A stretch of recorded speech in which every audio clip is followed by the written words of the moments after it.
Magandang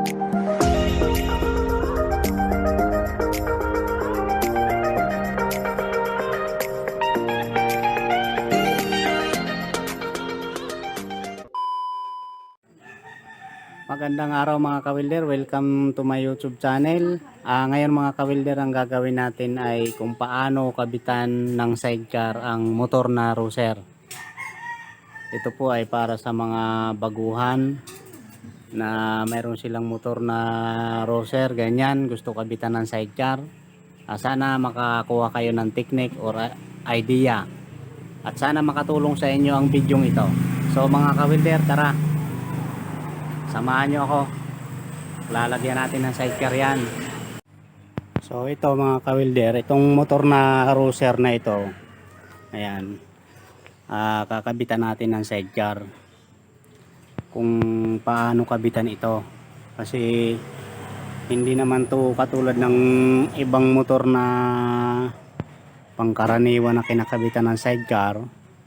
So ngayon magko-convert tayo doon sa ilalim ng pinakakabitan, kasi dito hindi pwede, alloy ito hindi pwede yan. So doon tayo magkukunik sa ilalim, doon sa kailaliman. Yan, gagawa tayo ng pinaka flat bar, magtatanim tayo dyan, magwi-welding. Kailangan magko-convert tayo, kakaiba kasi itong motor na ating kakabitan ng sidecar mga kawilder. So gagawa tayo ng kabitan yan, pati dito wala yan, ayan. So yan, walang kabitan ng para sa liig ng motor ito, kabitan ng tornilyo.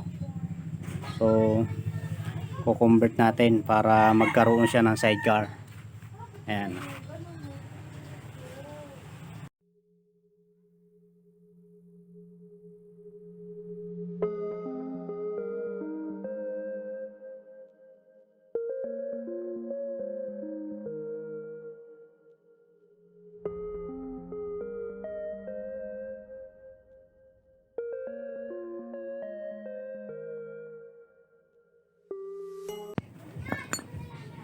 So ito mga kawilder, yan, yung flat bar na yan, may butas.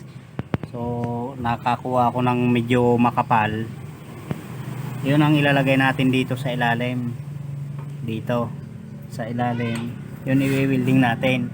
Ang gagawin natin, lilikuin to ng paliter S para yun ang magtugma dito. So ayan, lilikuin natin mga kawilder ha. Tapos pakikita ko sa iyo pag nakaliko na. So ito, ayan na siya, makapal siya, ayan, makapal. Ayan ang maganda, para matibay siya. Kahit medyo second hand na siya na flat bar, makapal naman. So ngayon mga kawilder, dito yan, ayan. Ayan. Dito natin ilalagay yan sa ilalim. Itong butas na tong isa, bali wala namang kwenta to, sadya na lang may butas yung flat bar. So ito ang kailangan natin na isa. Ito ang kailangan. Ito, bali wala yan. Wala. So i-welding natin yan dito. Ayan. Yan sa ilalim mga kawilder. Ayan. Kasi dito, hindi naman pwede dito. Hindi dito pwede mag-welding. Gawa nitong pinaka kickstart niya. Hindi pwede. Ayan. Saka ito ay aluminum to, alloy yan. Kaya doon tayo magwi-welding sa bakal, sa ilalim, sa pinaka chassis niya mga kawilder, sa kadugsong ng pinagkakabitan ng center stand. Pero hindi sa center stand ikabit natin ha, baka may welding doon sa center stand hindi na may taas yung center stand or may baba. So doon to sa pinaka chassis mga kawilder. Ayan yan. Kung mapapansin nyo mga kawilder, ayan. So dito, ayan, diyan sa ilalim maglalagay tayo ng pinakakabitan ng balancer nya. So ayan, i-welding na natin mga ka-welder. Tapos ito mga ka-welder, itong flat bar na uno, ayan, bubutasan din natin ang dulo para yan ang pinaka ano dito, pag ganyan, pinakadugsong. Ito ay uno, ito naman ay 1 in 1/4 ang lapad, yan. Tapos ito, pag nabutasan natin ng dulo mga ka-welder, pipilipitin natin siya. So butasan ko muna yung dulo. Mas maganda butasan ko muna yung dulo nito bago natin i-welding doon. So ito na mga ka-welder, ayan, nabutasan na natin. Ayan, butas na. Tuturnilyo muna natin bago i-welding doon. So ito mga ka-welder, yan, yung flat bar na yan, pinilipit na natin yan. Ipit lang naman ang vice grip ang paggagawa nito mga ka-welder pag pipilipit. Ipitin lang dito sa flat bar. So hindi ko na naipakita. Ganun, madali lang naman yan pilipitin kung sakali gagawa kayo ng gantong flat bar na pilipit. Yan, ganun ang mangyayari niyan mga ka-welder. So ituturnilyo na natin.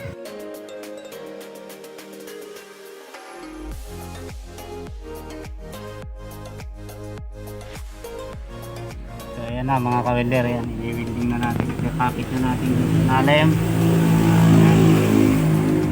Napapit na natin siya. Ayan, nakapaganyan siya. Diretso papunta rito.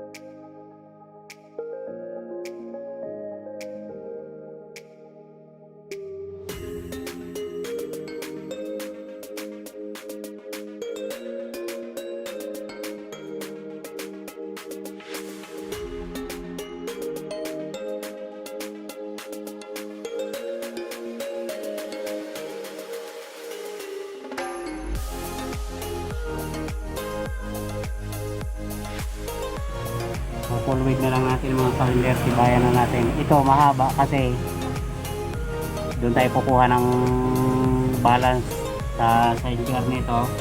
Saka na natin puputulan to, baka tayo kapusin.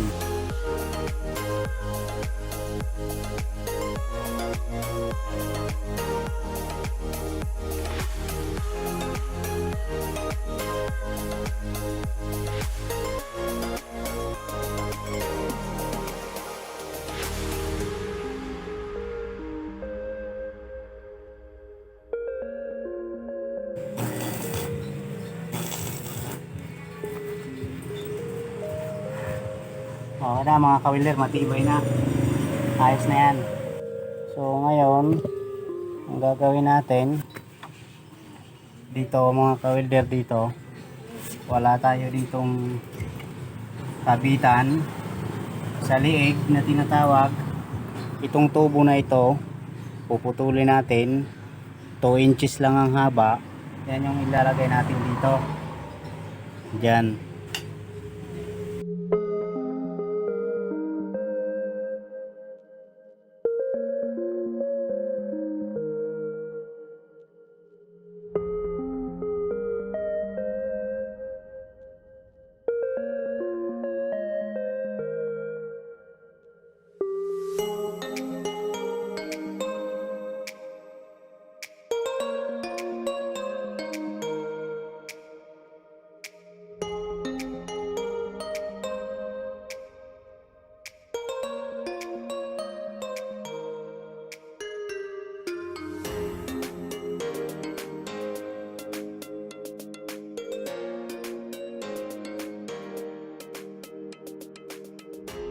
So ayan na mga ka-welder, yan na ang ikakabit natin dito sa motor.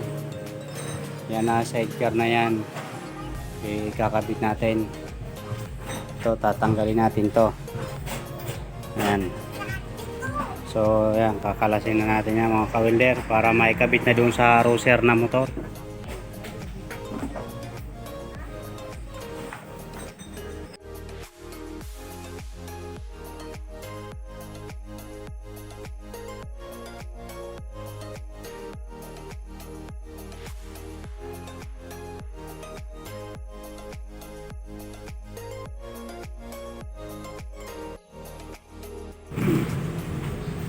So ito mga ka-welder, yan, tatanggalin natin yan.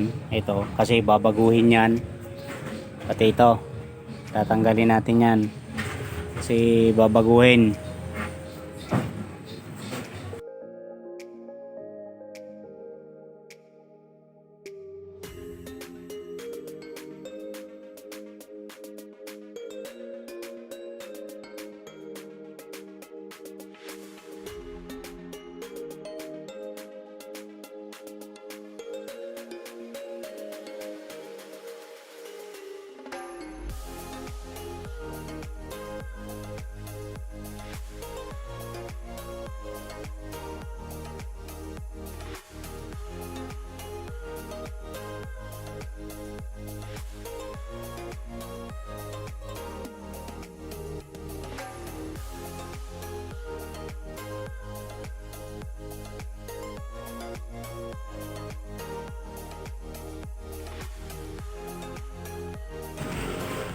So ito po mga ka-welder, yung flat bar na dos na yan, ito ay binutasan natin ng 3/8 para doon sa shock nakakonect.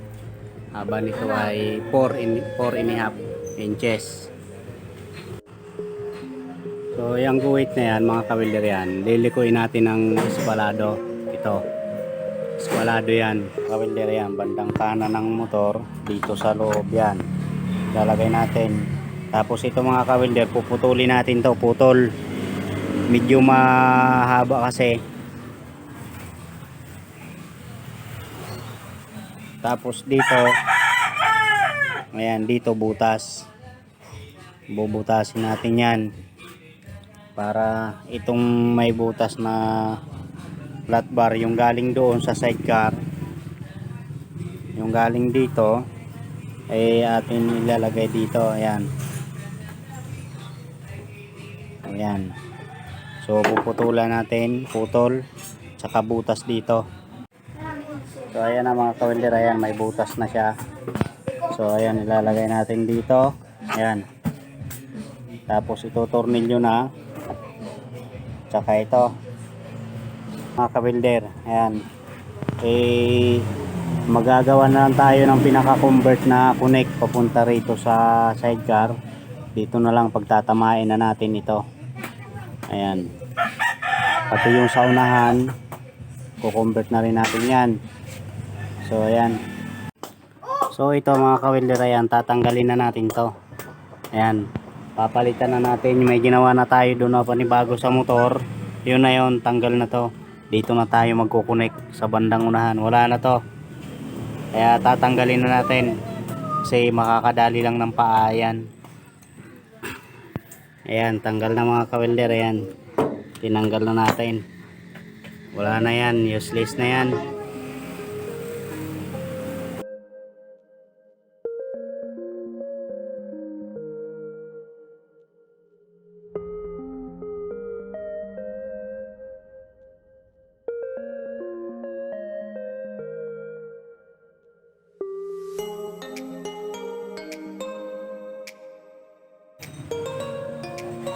So ayan mga ka-welder, ayan, kailangan nibilado pa rin. Nibil pa rin tayo ng nilagay. Ayan, nakanibil yan sa pinaka chassis ng motor. Saka maglalagay na tayo ng connect doon.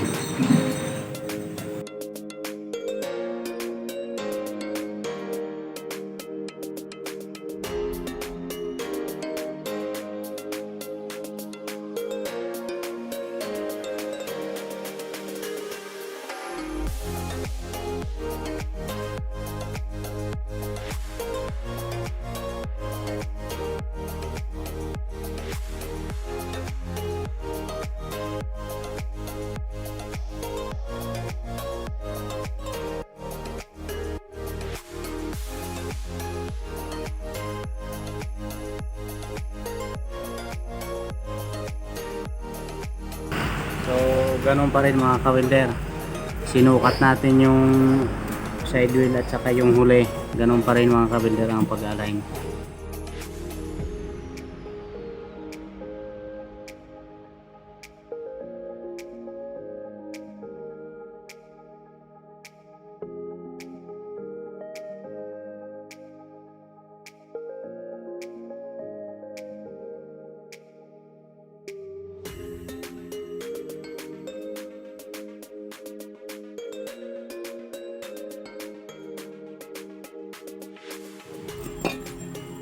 So ito mga ka-welder, ito pag-iwa-hiwalayin natin to, tanggalin natin. Ayan, tanggal dyan. Pagtatanggalin natin to para may ay tama ulit dyan pinaka brace, kasi doon mayroon ng brace dyan. Yun, mayroon ng brace. Ito naman ang pag-iwa-hiwalayin natin para maitama natin ng ayos.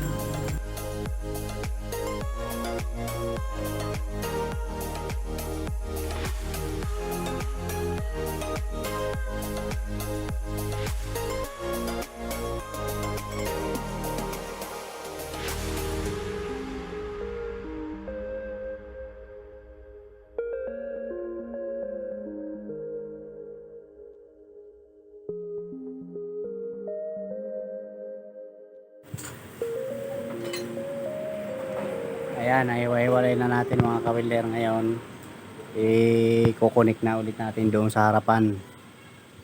So itong ginawa natin mga ka-welder na flat bar ay doon to sa pinagkalas-kalas na private saunahan. So makikita nyo mamaya kung saan natin to ilalagay mga ka-welder. Ayan na mga ka-welder, ayan, sigurado na.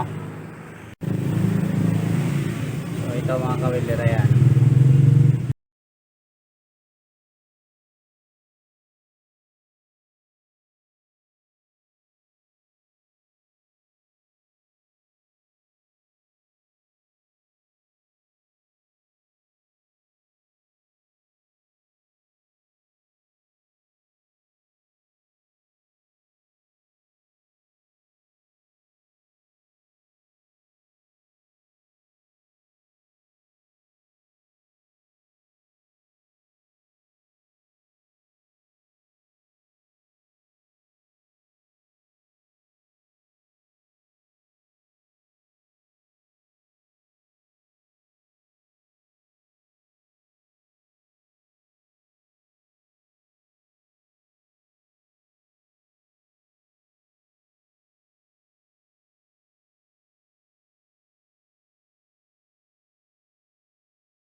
So ayan, naikapit na natin. Ayan na yung flat bar na niliko natin. Ayan, naikapit na natin dyan. So okay na. Ayan, yun na lang sa likod ang titibayan natin para hindi matanggal ang welding. Ayan mga kabelder, yan, nilagyan natin ng 1/2 na sulit ito. So mamaya itututok natin sa video para kitang kita. Nilagyan natin para matibay talaga, walang tanggalan.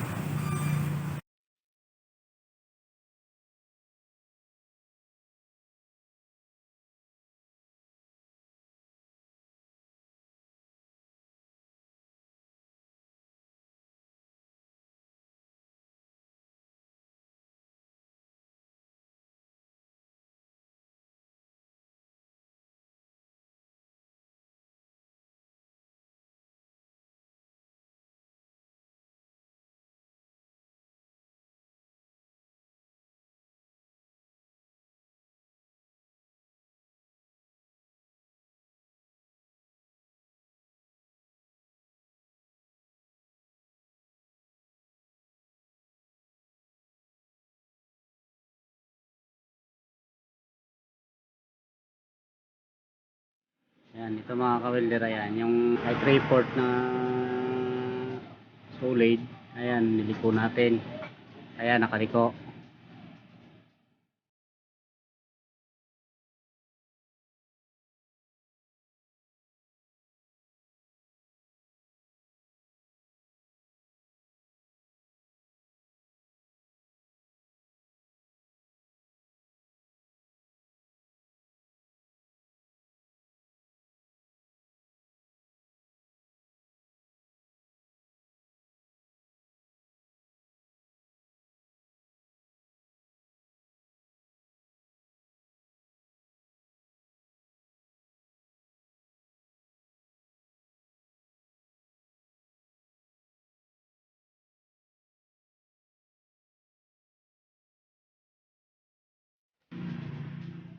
Ayos na, matibay na siya kahit kargahan na ng mabigat.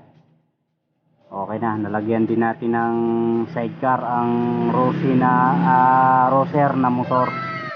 So ayan mga kabelder, okay na siya. Ayan, kung mapapansin nyo, yung ihi ng kanyang sidecar, ayan, papunta roon, dito nakatapat. Ayan, tapat yan doon sa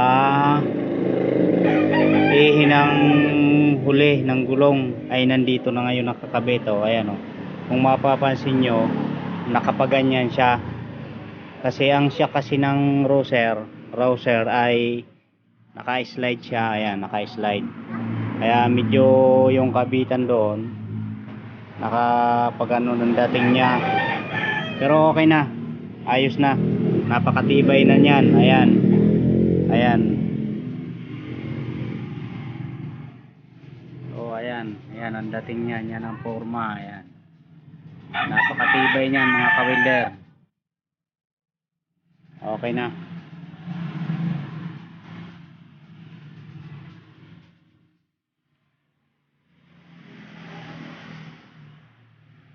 Ayan.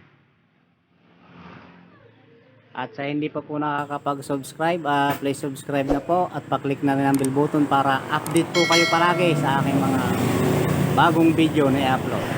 Thank you and God bless.